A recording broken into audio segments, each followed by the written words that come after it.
ನಾನು ನನ್ನ ಜೀವಮಾನದಲ್ಲೇ ಇಂಥ ಕಳಪೆ ಮುಂಗಡ ಪತ್ರವನ್ನು ನೋಡಿರಲಿಲ್ಲ. 14 ಬಡ್ಜೆಟ್ಗಳನ್ನು ಮಂಡಿಸಿರುವ ಮುಖ್ಯಮಂತ್ರಿ ಶ್ರೀ ಸಿದ್ದರಾಮಯ್ಯನವರಿಂದ ಇಂಥ ಕಳಪೆ 15ನೇ ಬಡ್ಜೆಟನ್ನು ನಾನು ನಿರೀಕ್ಷೆ ಮಾಡಿರಲಿಲ್ಲ. ಈ ಬಡ್ಜೆಟ್ ಎಲ್ಲ ದೃಷ್ಟಿಕೋನದ ನೋಡಿದಾಗಲೂ ಸಹ ಇದು ಕಳಪೆಯಾಗಿದೆ. ಬಡ್ಜೆಟ್ಟಿನ ಬಹುತೇಕ ಅಂಶಗಳನ್ನು ಕೇಂದ್ರ ಸರ್ಕಾರನ ದೂರೋಕೆ ಮೀಸಲಾಗಿದೆ ಹೊರತು ರಾಜ್ಯದ ಅಭಿವೃದ್ಧಿಗೆ ನಮ್ಮ ಕೊಡುಗೆ ಏನು ಎಂಬುದನ್ನು ಎಲ್ಲಿಯೂ ಪ್ರಸ್ತಾಪಿಸಿಲ್ಲ. ಇತ್ತೀಚೆಗೆ ದೆಹಲಿಯಲ್ಲಿ ನಡೆದ ಪ್ರತಿಭಟನೆ ಮುಂದುವರೆದ ಭಾಗವಾಗಿ ಆಯವ್ಯಯ ಕಾಣ್ತಾ ಇದೆ. ವಾಸ್ತವಿಕ ಅಂಕಿಅಂಶಗಳು ನೀಡದೆ ಕೇವಲ ಕಾಲ್ಪನಿಕ ಅಂಕಿಅಂಶಗಳು ನೀಡಿ ಕೇಂದ್ರ ಸರ್ಕಾರದ ಇನ್ನೂ ಹೆಚ್ಚುವರಿ ಅನುದಾನ ಬರಬೇಕಿತ್ತು ಅಂತ ಸಬೂಬು ಹೇಳುತ್ತಾ ರಾಜ್ಯದ ಜನರನ್ನು ದಿಕ್ಕು ತಪ್ಪಿಸಲೆಂದೇ ಮಾಡಿದ ಆಯವ್ಯಯ ಇದು ಎಂದು ಕಾಣುತ್ತೆ. ಈ ಆಯವ್ಯಯ ರಾಜ್ಯದ ಜನರಿಗೆ ಮಾಡಿದ ಮಹಾ ಮೋಸದಿಂದ ಗೋಚರ ಆಗ್ತಾ ಇದೆ.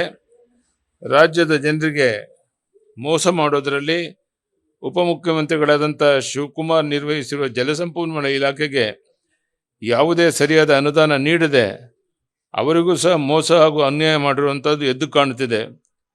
ಸನ್ಮಾನ್ಯ ಡಿ.ಕೆ. ಶಿವಕುಮಾರ್ ಅವರು ಮೇಕೆದಾಟು ಪಾದಯಾತ್ರೆ ಮಾಡಿದ್ದೇ ಸಾಧನೆ. ಈ ಯೋಜನೆಯನ್ನು ಆರಂಭಿಸುವ ಯಾವ ಖಾತ್ರಿಯೂ ಆಯವ್ಯಯದಲ್ಲಿ ಕಾಣ್ತಾ ಇಲ್ಲ. 2,000 ಕೋಟಿ ರೂಪಾಯಿಗಳನ್ನು ವರುಣಾ ಕ್ಷೇತ್ರಕ್ಕೆ ತಮ್ಮ ಕ್ಷೇತ್ರಕ್ಕೆ ಮಾತ್ರ ಮಾಡಿಕೊಂಡಿರುವಂಥದ್ದು, ಬೇರೆ ಯಾವುದೇ ಕ್ಷೇತ್ರಕ್ಕೆ ಅನುದಾನ ಕೊಡದೇ ಇರುವಂಥದ್ದು ಖಂಡನೀಯ. ಹಾಲಿಗೆ ಪ್ರೋತ್ಸಾಹಧನ ಸುಮಾರು 800 ಕೋಟಿ ಬಾಕಿ ಇದೆ. ಎಲ್ಲ ಪತ್ರಿಕೆಯಲ್ಲಿ ಬಂದಿರೋ ಪ್ರಕಾರ ಹೋದ ವರ್ಷದ ಬಡ್ಜೆಟ್ನಲ್ಲಿ 35-40% ಭಾಗ ಸಹ ಪ್ರಗತಿ ಆಗಿರಲಿಲ್ಲ. ಹಣಕಾಸಿನ ಸಮಸ್ಯೆಯಿಂದ ಪೊಳ್ಳು ಘೋಷಣೆಗಳು ಮಾಡೋದ್ರ ಮೂಲಕ ರಾಜ್ಯದ ಅಭಿವೃದ್ಧಿ ಕುಂಠಿತ ಆಗಿರುವಂಥದ್ದು ಮೇಲ್ನೋಟಕ್ಕೆ ಕಾಣ್ತಾ ಇದೆ. ನಮ್ಮ ದೇಶದ ರಾಜ್ಯದ ಬಡ ಮಕ್ಕಳಿಗೆ ವಿದ್ಯಾಭ್ಯಾಸ, ಸಂಸ್ಕಾರ, ಊಟ, ಉಪಚಾರ, ವಸತಿ ಕೊಡುವಂಥ ನೂರಾರು ಮಠಗಳಿಗೆ ₹1 ಹಣ ಕೊಟ್ಟಿಲ್ಲ. ಬಡ ಮಕ್ಕಳ ವಿದ್ಯಾಭ್ಯಾಸಕ್ಕೆ ಹೆಚ್ಚಿನ ಪ್ರೋತ್ಸಾಹ ಕೊಡಲಿ, ಮಕ್ಕಳಿಗೆ ಸೈಕಲ್ ವಿತರಣೆ ಮಾಡುವಂಥ ಭಾಳ ಬೇಡಿಕೆ ಇತ್ತು. ಈ ಬಗ್ಗೆ ಯಾವುದೇ ವಿಚಾರವನ್ನು ಮಾಡಿಲ್ಲ. ಕಿಸಾನ್ ಸನ್ಮಾನ್ ಯೋಜನೆಯಲ್ಲಿ ಕೇಂದ್ರ ಸರ್ಕಾರ 6,000 ಕೊಟ್ಟರೆ ನಾನು 4,000 ಕೊಡ್ತಾ ಇದ್ದೆ. ಆ ಬಗ್ಗೆಯೂ ಯಾವುದೇ ಒಂದು ಪ್ರಸ್ತಾಪವನ್ನು ಈ ಆಯವ್ಯಯದಲ್ಲಿ ಮಾಡದೇ ಇರುವಂಥದ್ದನ್ನು ನಾನು ಖಂಡಿಸ್ತೇನೆ. ಬಹುಶಃ ನಮ್ಮ ರಾಜ್ಯದ ಅಭಿವೃದ್ಧಿಗೆ ದೊಡ್ಡ ಒಂದು ಅನ್ಯಾಯ ಇದಾಗಿದೆ. ಕೃಷ್ಣ ಕೊಳ್ಳದ ಯೋಜನೆಗಳಿಗೆ ಹಾಗೂ ಮಹದಾಯಿ ಯೋಜನೆ ಹಾಗೂ ನವಿಲೆ ಜಲಾಶಯ ಯೋಜನೆಗಳಿಗೆ ಅನುದಾನ ನಿಗದಿಪಡಿಸಿಲ್ಲ. ಇದರಿಂದ ರೈತರಿಗೆ ಹಾಗೂ ಹಿಂದುಳಿದ ಭಾಗಗಳಾದ ಉತ್ತರ ಕರ್ನಾಟಕ, ಕಲ್ಯಾಣ ಕರ್ನಾಟಕದ ಭಾಗಗಳಿಗೆ ಅನ್ಯಾಯ ಮಾಡಲಾಗಿದೆ. ರಾಜ್ಯದ ರಾಜಧಾನಿ ಬೆಂಗಳೂರು ಮಹಾನಗರದ ಅಭಿವೃದ್ಧಿಗೆ ಯಾವುದೇ ಅನುದಾನ ನಿಗದಿಪಡಿಸಿಲ್ಲ, ಕೇವಲ ಘೋಷಣೆಗಳಷ್ಟೇ ಮಾಡಲಾಗಿದೆ. ಇದರಿಂದ ಬೆಂಗಳೂರಿನ ಯಾವುದೇ ಸಮಸ್ಯೆಗಳಿಗೆ ಮುಕ್ತಿ ಸಿಗೋದಿಲ್ಲ. ಸರ್ಕಾರಿ ನೌಕರ ಬಹುದಿನ ಬೇಡಿಕೆಯಾದಂಥ 7ನೇ ವೇತನ ಆಯೋಗ ಅನುಷ್ಠಾನಗೊಳಿಸುವ ಬಗ್ಗೆ ಯಾವುದೇ ಸ್ಪಷ್ಟವಾದ ಘೋಷಣೆ ಇಲ್ಲ. ಇದರಿಂದ ಖಜಾನೆ ಖಾಲಿಯಾಗಿರುವಂಥದ್ದು ಮೇಲ್ನೋಟಕ್ಕೆ ಕಾಣ್ತಾ ಇದೆ. 2023-24ನೇ ಸಾಲಿನಲ್ಲಿ ಭಾಳ ಮುಖ್ಯವಾಗಿ 12,522 ಕೋಟಿಗಳ ರಾಜಸ್ವ ಕೊರತೆ ಆಯವ್ಯಯ ಮಂಡಿಸಿದ್ದ ಮುಖ್ಯಮಂತ್ರಿಯವರು 2024-25ನೇ ಸಾಲಿನಲ್ಲಿ 27,353 ಕೋಟಿಗಳ ರಾಜಸ್ವ ಕೊರತೆ ಬಡ್ಜೆಟ್ ಮಂಡಿಸಿರುವುದನ್ನು ನೋಡಿದಾಗ ರಾಜ್ಯವು ಆರ್ಥಿಕವಾಗಿ ದಿವಾಳಿ ಆಗ್ತಾ ಇದೆ ಅನ್ನೋದು ಸ್ಪಷ್ಟವಾಗಿ ಗೋಚರ ಆಗ್ತಾ ಇದೆ. 2023-24ನೇ ಸಾಲಿನ ಸುಮಾರು 85,928 ಕೋಟಿಗಳ ಸಾಲ ಮಾಡಲಾಗಿದೆ. 24-25ನೇ ಸಾಲಿಗೆ 1,05,496 ಕೋಟಿಗಳಿಗೆ ಸಾಲದ ಮೊತ್ತ ಹೆಚ್ಚಿಸಲಾಗಿದೆ. ಇದರಿಂದ ಕಾಂಗ್ರೆಸ್ ಸರ್ಕಾರ ಆಡಳಿತದಿಂದ ರಾಜ್ಯದ ದಿವಾಳಿ ಆಗುತ್ತೆ ಅನ್ನೋದ್ರ ಬಗ್ಗೆ ಯಾವುದೇ ಸಂಶಯ ಇಲ್ಲ. ಒಟ್ಟಾರೆಯಾಗಿ ಮಾನ್ಯ ಸಿದ್ದರಾಮಯ್ಯನವರು ಮಂಡಿಸಿರುವ 24-25ರ ಆಯವ್ಯಯ ಗೊತ್ತು ಗುರಿ ಇಲ್ಲದೆ ರಾಜ್ಯದ ಅಭಿವೃದ್ಧಿಗೆ ಮಾರಕವಾದ ಹಾಗೂ ರಾಜ್ಯದ ಹಣಕಾಸು ಪರಿಸ್ಥಿತಿ ದಿವಾಳಿ ಅಂಚಿಗೆ ನಿಲ್ಲಿಸುವಂಥ ಅತ್ಯಂತ ಕಳಪೆ ಬಜೆಟ್ ಅಂತ ಹೇಳಿದ್ರೆ ತಪ್ಪಾಗಲಿಕ್ಕಿಲ್ಲ.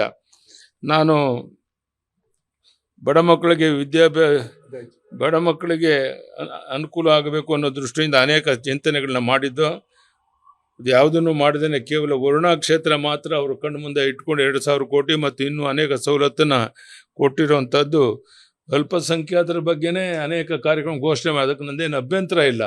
ಆದರೆ ಇತರ ಸಮುದಾಯದ ಬಗ್ಗೆ ಯಾವುದೇ ಪ್ರಸ್ತಾಪ ಮಾಡದೇನೆ ಕೇವಲ ಅಲ್ಪಸಂಖ್ಯಾತರು ಕ್ರಿಶ್ಚಿಯನ್ರ ಬಗ್ಗೆನೇ ಮಾತನಾಡಿರುವಂಥದ್ದು, ಅಲ್ಪಸಂಖ್ಯಾತರನ್ನು ತೃಪ್ತಿಪಡಿಸುವಂಥ ಒಂದು ಕೆಲಸ ಈ ಮುಖ್ಯಮಂತ್ರಿಗಳು ಮಾಡಿರುವಂಥದ್ದು ಅತ್ಯಂತ ದುರ್ದೈವದ ಸಂಗತಿ.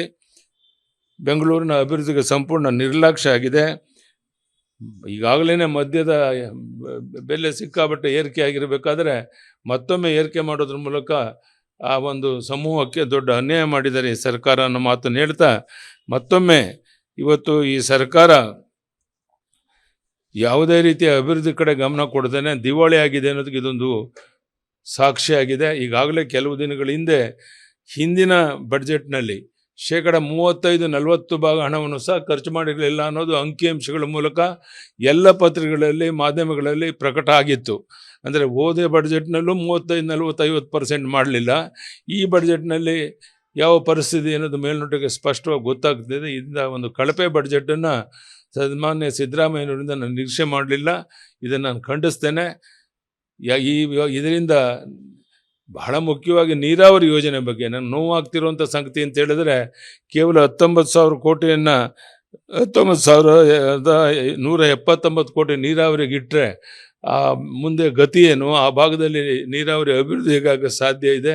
ಅಂದರೆ ಯಾವುದಕ್ಕೂ ಆದ್ಯತೆಯನ್ನು ಕೊಡದೇನೆ ಈ ರೀತಿ, ಅದರಲ್ಲೂ ವಿಶೇಷವಾಗಿ ನೀರಾವರಿ ಯೋಜನೆಗೆ ಅನ್ಯಾಯ ಮಾಡಿ ರೈತರ ಜೀವನಕ್ಕೆ ಚೆಲ್ಲಾಟ ಮಾಡುವಂಥ ಕೆಲಸ ಈ ರಾಜ್ಯದ ಮುಖ್ಯಮಂತ್ರಿ ಮಾಡಿದ್ದಾರೆ. ಅದನ್ನು ಖಂಡಿಸ್ತೇನೆ. ಮತ್ತು ಇದರ ವಿರುದ್ಧ ಯಾವ ರೀತಿ ಹೋರಾಟದ ರೂಪುರೇಷೆಗಳು ಇರಬೇಕು ಅನ್ನೋದ್ರ ಬಗ್ಗೆ ನಮ್ಮ ಮುಖಂಡರ ಜೊತೆ ಚರ್ಚೆ ಮಾಡಿ ನಾವು ಒಂದು ಹೋರಾಟವನ್ನು ಮಾಡೋದು ಅನಿವಾರ್ಯ ಆಗುತ್ತೆ ಈ ಬಡ್ಜೆಟಿನ ವಿರುದ್ಧ. ಆ ಬಗ್ಗೆ ಚಿಂತನೆ ಮಾಡಿ ತೀರ್ಮಾನವನ್ನು ತಗೊಳ್ತೇವೆ. ಧನ್ಯವಾದ, ನಮಸ್ಕಾರ. ಅನುಕ್ಷಣದ ಸುದ್ದಿಗಳಿಗಾಗಿ ವಿಸ್ತಾರ ನ್ಯೂಸ್ ಯೂಟ್ಯೂಬ್ ಚಾನೆಲ್ ಸಬ್ಸ್ಕ್ರೈಬ್ ಮಾಡಿ. ಹೊಸ ಸುದ್ದಿಗಳ ನೋಟಿಫಿಕೇಶನ್ಗಾಗಿ ಬೆಲ್ ಐಕಾನ್ ಕ್ಲಿಕ್ ಮಾಡಿ. ಲೇಟೆಸ್ಟ್ ಅಪ್ಡೇಟ್ಸ್ಗಾಗಿ www.vistaranews.com ವೆಬ್ಸೈಟ್ಗೆ ವಿಸಿಟ್ ಮಾಡಿ. ಅಂಗೈಯಲ್ಲೇ ಜಗತ್ತಿನ ಸುದ್ದಿ ತಿಳಿಯಲು ವಿಸ್ತಾರ ನ್ಯೂಸ್ ಕನ್ನಡ ಆಪ್ ಡೌನ್ಲೋಡ್ ಮಾಡಿ.